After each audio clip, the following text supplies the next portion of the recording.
You hate government, one of them libertarian types, or maybe you just can't stand the president, gun grabbers, or warmongers. Me too. That's why I invented LibertyStickers.com. Well, Rick owns it now, and I didn't make up all of them, but still, if you're driving around and want to tell everyone else how wrong their politics are, there's only one place to go. LibertyStickers.com has got your bumper covered. Left, right, libertarian, empire, police, state, founders quotes, central banking. Yes, bumper stickers about central banking. Lots of them. And, well, everything that matters. LibertyStickers.com. Everyone else's stickers suck.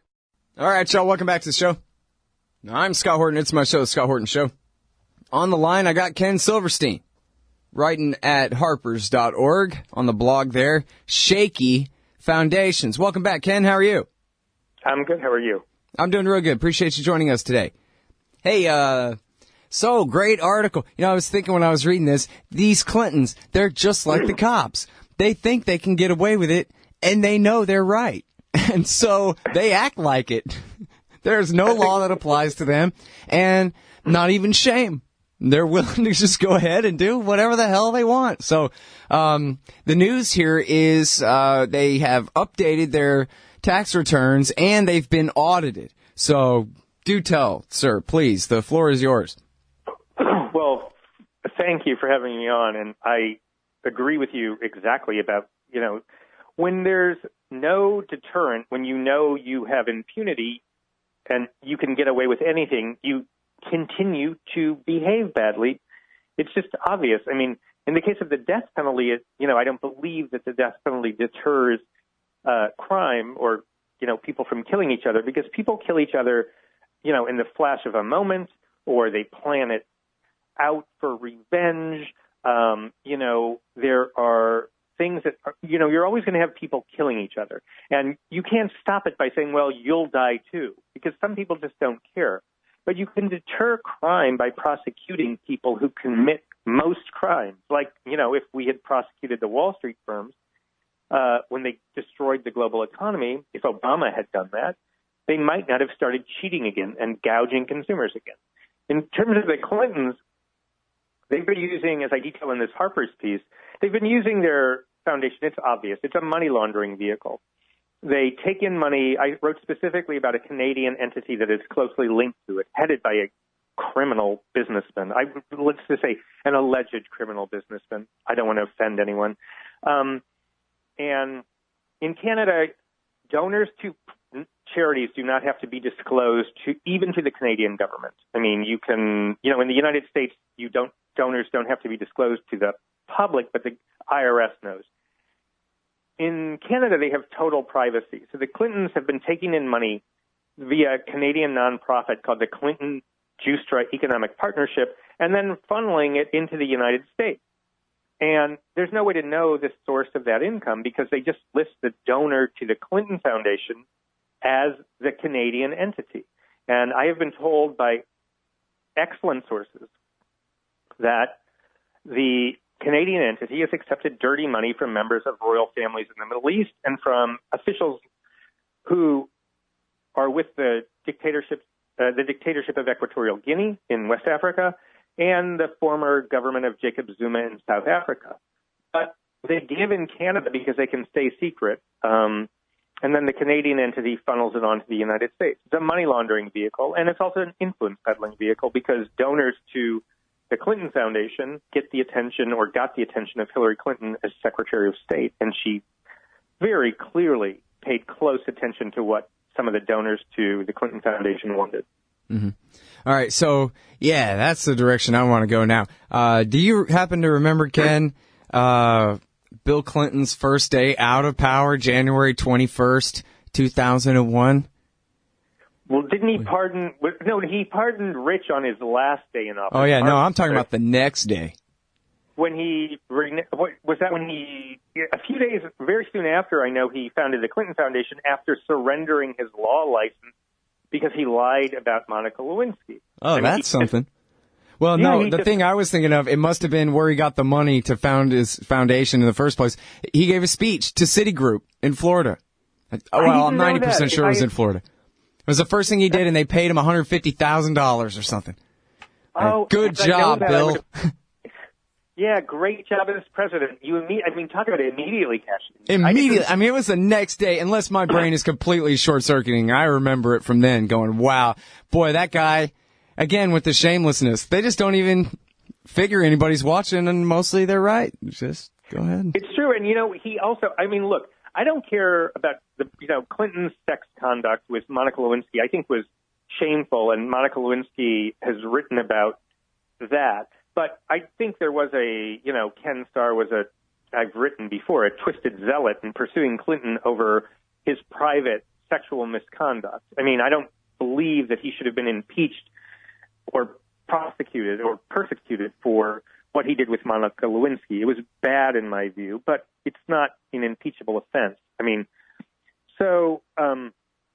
But the thing is, he lied about it to the public and in depositions. I mean, he just lied, and then he later admitted he lied. He said he had to choose between, I can't remember, I don't have it in front of me, but he said something like he had to choose between lying or telling the truth no matter how painful.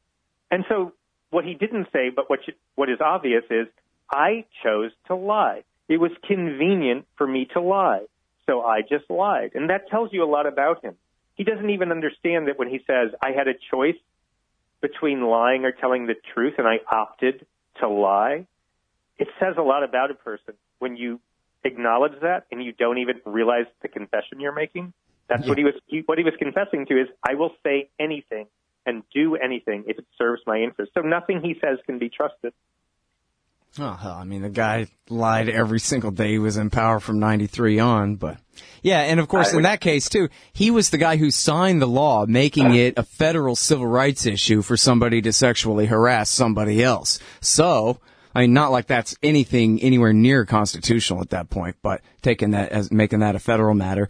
But anyway, he's the one who did it, and then he wants to cry that he got sued under the very damn thing that he's the one who signed. And then he went and lied to a federal grand jury, which, to paraphrase his previous rape victim, Juanita Broderick, her son was a lawyer and told her, Mom, you can't lie to the grand jury.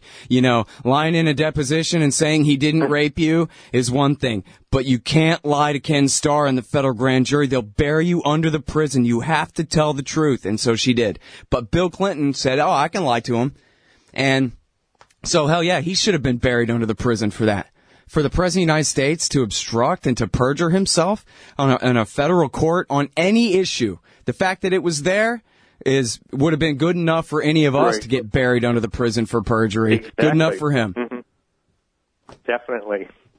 Anyway, so tell us about these zillions of dollars of money laundering going on here, because, and I still got a couple of minutes for this segment, because you're talking about a criminal case here for a federal grand jury, Ken. There's no question about it, and I mean, I write in the piece, this may sound like Fox News conspiracy mongering, and this is the problem: is that there's a lot of reporting on the right that is just pure partisan bullshit, and it's not backed up and sourced or. You just can't trust it. But people then, the Clintons then will say, oh, it's just a right-wing attack machine. And so then when you come along and you can actually document their wrongdoing, you sound like, unfortunately, because like the New York Times, even though the Times knows exactly what the Clintons are about, won't say it in black and white. They'll do it in the typical wishy-washy way that's the mainstream. I hate that term, but it is, the big mainstream outlets. They'll say like, well, the Times did a piece recently on the Clinton Foundation that sort of buried its own conclusions in its typical even-handed way. Well, it looks bad, but gee, they do a lot of good charity work. No, they do very little charitable work. Very little of their money is spent on actual charity. And they use that then. You go through their foundation reports. It's really disgusting. I mean, you've got pictures of Chelsea Clinton, who's never accomplished anything in her life but gotten rich off the family name and, got a job at MSNBC at one point because, daddy and mommy were powerful. I mean, Chelsea's kissing little African babies who had AIDS. Oh, it's so sweet and wonderful. What they don't say is the Clintons made a fortune off of AIDS. And you can read that in a column I wrote for the New York Observer a few weeks ago. Awesome. That one I'm going to Google up. during the break. We're going to be right back with more from Ken Silverstein. Here he is writing at harpers.org on the blog there, Shaky Foundations, about the Clinton Foundation and their corruption and criminality. Right back after this. Hey, y'all, Scott Horton here for WallStreetWindow.com. Mike Swanson knows his stuff. He made a killing running his own hedge fund and always gets out of the stock market before the government-generated bubbles pop, which is, by the way, what he's doing right now, selling all his stocks and betting on gold and commodities. Sign up at WallStreetWindow.com and get real-time updates from Mike on all his market moves. It's hard to know how to protect your savings and earn a good return in an economy like this. Mike Swanson can help. Follow along on paper and see for yourself. WallStreetWindow.com. Don't you get sick of the Israel lobby trying to get us into more wars in the Middle East? Or always abusing Palestinians with your tax dollars?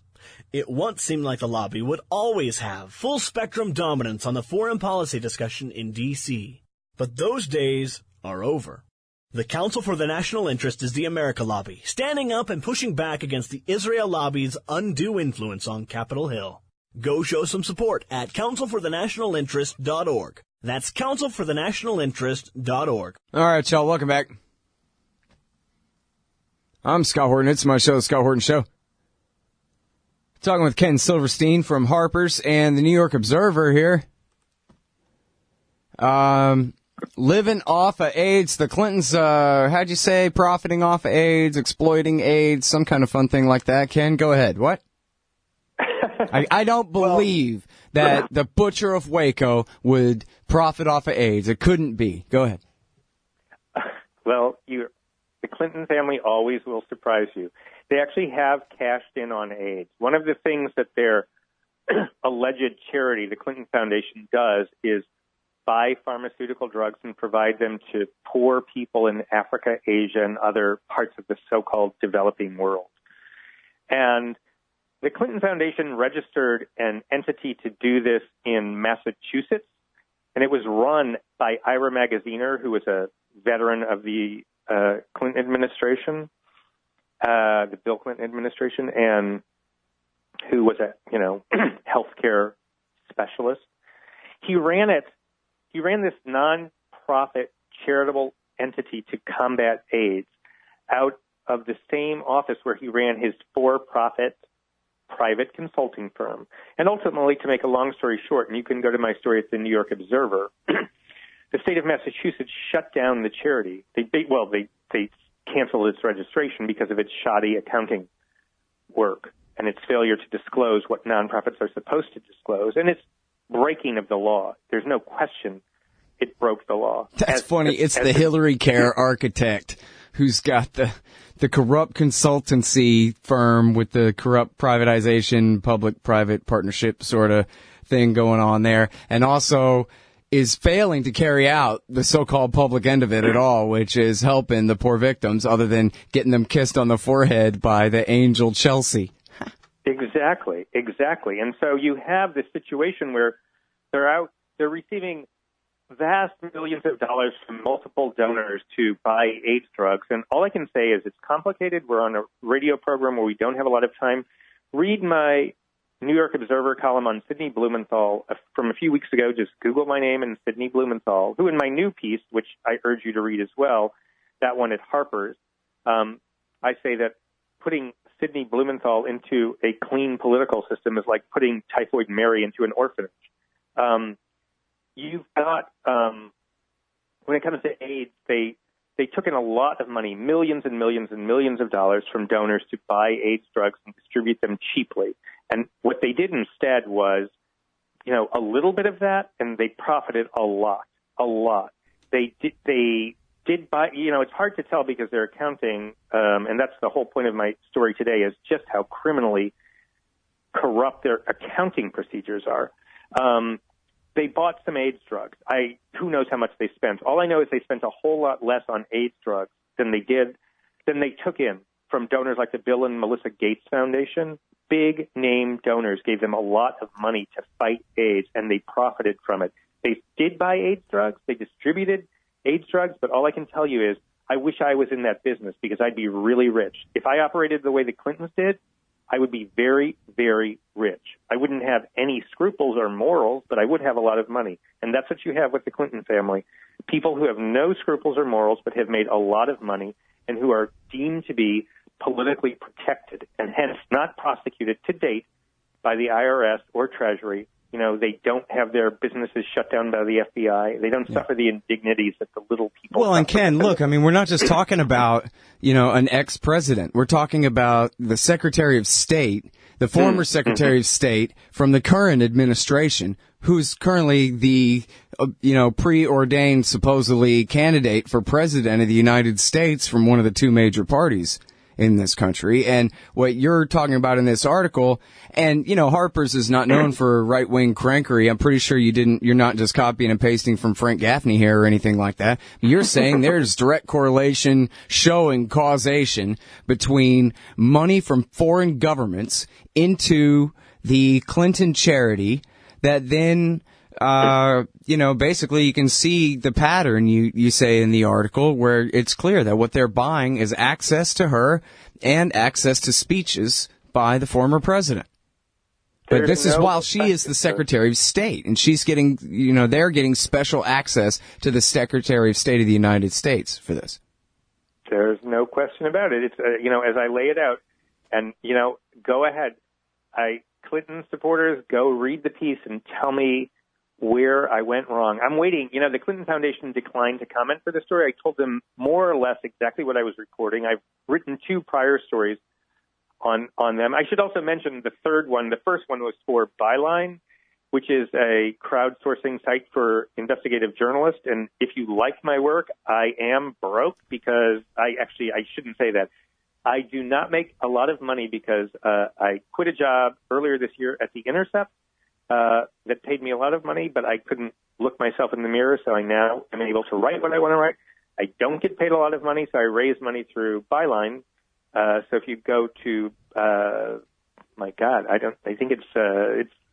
me double check. I think it's byline.com. You can, or just Google my, Byline and Ken Silverstein if you like my work. And I'm trying to raise money for my work because, if you like the sort of reporting I do and that I'm talking about here, I need to get paid to keep doing it. So that's cool, man. Yeah, I got a thing like that at Patreon. It sounds like maybe Byline is more along the lines. Patreon is supposed to be for artists and stuff, and I'm not that, but. Well, whatever that, I'm for what you're doing there. I'm for that. Byline, I'm sure it's byline.com. Well, hell, I'll Google it right now. Keep talking. Well, in any case, I've written 3 stories about it now, about the Clinton Foundation now. They've all been very hard-hitting. The Clinton Foundation has declined comment for all 3. And the Canadian entity that I mentioned, which is, collects money in Canada anonymously and then funnels it on to the Clinton Foundation. It's a money laundering vehicle for the Clinton Foundation. That organization basically declined comment as well. They said from now on we're going to release the names of all of our donors, just like the Clinton Foundation. Oh, that's really encouraging. Let me just say that so far to date, they have released the names of 30 donors, and they have more than 1,000 whose names they haven't named. So now they're going to release the names of their donors. Well, that's really great because I'm sure now, Mary Had a Little Lamb and those sorts of people will be donating to this Canadian entity. But I want the names of the last 1,000 donors they kept secret. Who are they shielding? Who are they not disclosing to protect the Clinton Foundation? That's what I want to know. I don't care about the future donors. Let's talk about the past donors. All right. Now, for 45 seconds, is there anything to worry about Bill Clinton's ties to this child rapist down in Florida? Well, again, I am here actually to blow my own horn. So look at a piece I did for the first column I wrote for the New York Observer about Jeffrey Epstein. Again, Google my name, Ken Silverstein, with Jeffrey Epstein. I have nothing in common with this guy. He's a creep. He's a great friend of Bill Clinton's, and that's another story. There are a lot of stories around the Clintons that should blow up and could blow up, and I hope they do before Hillary becomes president, because then we're all screwed. All right, y'all, that is Ken Silverstein. He's writing at Observer.com, the New York Observer, Observer.com, and also at Harpers.org on the blog there. Thanks very much, Ken. Good to talk to you again. Thank you. Take it easy. Bye-bye. This part of the Scott Horton Show is sponsored by Audible.com. And right now, if you go to audibletrial.com/Scott Horton Show, you can get your first audiobook for free. Of course, I'm recommending Michael Swanson's book, The War State, The Cold War Origins of the Military-Industrial Complex and the Power Elite. Maybe you've already bought The War State in paperback, but you just can't find the time to read it. Well, now you can listen while you're out marching around. Get the free audio book of The War State by Michael Swanson, produced by Listen and Think Audio at audibletrial.com/Scott Horton Show. Hey, Scott Horton here for MPV Engineering. This isn't for all of you, but for high-end contractors specializing in industrial construction and end users who own and operate industrial equipment. MPV offers licensed professional consulting on chemical and mechanical engineering for your projects. Tanks, pressure vessels, piping, heat exchangers, HVAC equipment, chemical reactors for oil companies or manufacturing facilities, as well as project management support and troubleshooting for those implementing designs. MPV will get your industrial project up and running. Head over to mpvengineering.com. Hey, Scott here for Samurai Tech Academy at mastersamuraitech.com. Modern appliance repair requires true technicians who can troubleshoot their high-tech electronics. If you're young and looking to make some real money, or you've been at it a while and just need to keep your skills up to date, Samurai Tech Academy teaches it all. And they'll also show you the business, how to own and run your own. Take a free sample course to see how easily you can learn appliance repair from mastersamuraitech.com. Use coupon code Scott Horton for 10% off any course or set of courses at mastersamuraitech.com.